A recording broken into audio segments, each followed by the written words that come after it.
Hey guys, Queen here. Welcome to True Stories. I want to thank you so much for tuning in today. Welcome. It is 2016.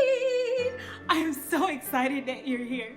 I actually was going to go to the store and buy like some confetti stuff, just to throw it and do it big for the intro. But then I thought about it. Who's going to clean it up after? Not me, but thank you for being here today. This is just a short encouragement video like I always do, just to encourage you to keep on going and moving forward. I know that we have set goals and resolutions for 2016, and if you're like me, you probably went to the gym 4 times and something, I don't know what happened, something happened. But this is an encouragement. I'm actually going to go back, start tomorrow. This is an encouragement just to encourage you to keep on going forward and, pushing on. So I actually was going to do this video the beginning of January, but I decided to wait till the end because I know that sometimes we do start strong and then we just kind of fall off a little bit. So I wanted to be like that sister and friend to just give you some encouragement that you can totally do it. January might have been your free trial month for 2016. But February, get back on it, and you have 11 more months to do this thing big. Our topic for today is be brave enough to change your story. Yes, you can change your story. Whatever happened in 2015 or previous years, let it stay there. Whatever happened yesterday actually ended last night. You have the power to change your story. We're going to be looking at the book of Ruth, the story of Naomi and Ruth. You see these 2 women in the first chapter where Naomi's husband actually made the decision for them to move to Moab, and he pretty much moved his whole family there, and because there was a famine in their land. So when they get there, he pretty much dies, and her 2 sons as well. So Naomi is in a foreign land, and all she has is her daughter-in-laws, and she starts hearing that God has revisited her people. Basically, I feel like those were stories that were coming from, her hometown pretty much. And she's hearing the stories, but she's in a situation where it doesn't match where she came from. Some of you ladies or some of you guys listening today might feel like there was a time where you were experiencing the abundance of God and harvest and all these things, and now you're in a situation where you don't even know how you got there. Matter of fact, you might have gotten there because of the decision of someone else, So she's pretty much in a new place and just hearing how everybody's having it good. And so I really wanted to speak to that today for those who have had a season of more and just, doing things well and just excelling. And now you're in a season where you just feel like, I'm not sure what's going on, but all you're hearing is how God is, visiting and blessing other people. Naomi, in this case, she decides to basically change her story. From that moment, she decides to change her story. So the first thing that we want to look at in this story in the Bible is that it's never too late to change. That's the first point. It's never too late to change. It doesn't matter if you made a mistake and you ended up somewhere you don't want to physically or mentally. You have the power to decide to change that story today. So that's the first point. It's never too late.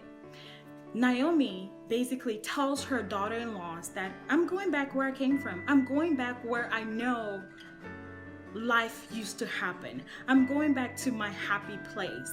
Right? So you have to make that decision. If you realize that your life is, off balance or not really settling well, you can make that decision. We all can identify when something is off. She pretty much came to that point.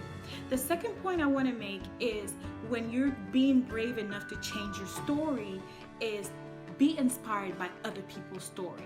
That is where Ruth comes in.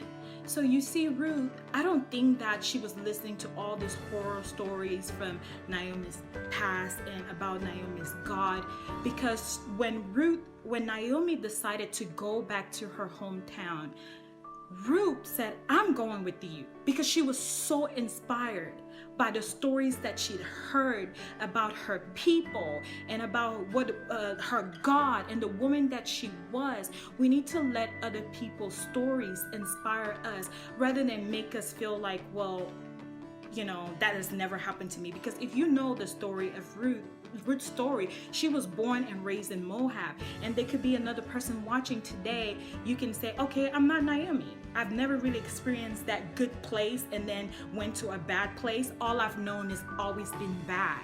You know, like Ruth, she was born there, she lived there, that was her life. But because of the stories and the things that she had heard, she wanted more for her life. So if you're that person today saying, well, I don't have a reference point for that goodness, or I don't have a reference point for that, let other people's story inspire you. So that's where Ruth comes in, and she tells Naomi, look, I'm going with you. I don't know what it looks like, but whatever you've said about where you're going, I want that. And that's an encouragement if you've always been in a dark place, if you've always been in a place called Moab, because if you read about Moab, they had different gods. It was not a good place to be, but that was her upbringing. So you can definitely change if that's all you've ever known. And the third one is, history does not expound upon the unbrave. So, and that's what we want to talk about. Oprah, she pretty much was just mentioned a couple of times because she decided to stay where she was. She wasn't brave enough to say, okay, I can change this. Okay, maybe I want something new. She just decided that, okay, I'll just stay where I am. This is how life has always been. I'll just stick it, or at least I know what's gonna happen when I wake up tomorrow. She didn't take a chance, and that's why you really never hear anything about her except for those, few places. No one writes a story about someone that has not been brave. I mean, if they do, it's not always in a positive light. Do you know what I mean? So, first thing is never too late. You can definitely wake up from where you are mentally or physically and change your story. And two, if you've been in that place where you haven't really had a good example, you don't know what it looks like mentally or physically, let other people's story inspire you to want better. And then attach yourself to that. Attach yourself and say, I want this too. If God can do it for them, God can do it for me too. Let other people's story inspire you and not make you jealous or bitter or wonder why you never had what they had. And that's pretty much what Ruth did. She said, oh, well, if it's happening somewhere, I want it, and that's where I'm going. And then the third one, please, this year, follow through with everything that you want to do. The dreams that God has put in your heart.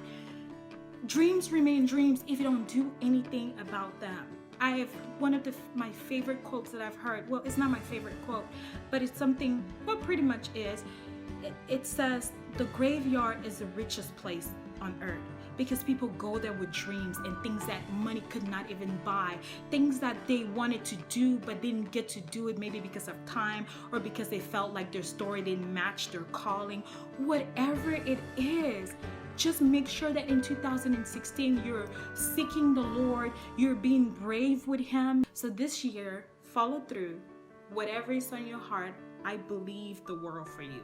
I believe that you can do it. Whatever it is, I want you to go for it. And I do want to say this real quick. When you go to this new place, or when you change your story, there are people there that have already heard about your bravery, the brave moves that you made. I hear people talk about Boaz and Ruth. That's for another time, okay? But one of the things that really stuck out to me in chapters following was when Boaz told Ruth, I've heard about what you did. I've heard about how you left this and followed your mother-in-law and you took care of her and you were so kind. Boaz was so inspired. Boaz had heard about Ruth's story. What is the story that people would hear about you before they even meet you face to face? whatever that is, make it be a good one. Make it be that one where they say, oh my goodness, I've heard about all the things that you've done. It doesn't have to be grand, but it was little steps. I'm sure Ruth wasn't thinking that, okay, I'm gonna do that for my mother-in-law. I'm gonna leave because one day I'm gonna, none of that. Live life and be brave this year. This is your year to be brave. This is your year to follow through. This is your year to just stand back and say, this is what the Lord has done. If you have any questions, please email me. Please subscribe, like, and comment. And when you do subscribe, please turn on the notification for the True Stories channel so that you can stay updated. I have multiple stories I would like to share with you. I would like to hear what you think about the video. Please comment below. I would love to hear from you. And I want to thank you for tuning in today. Bye.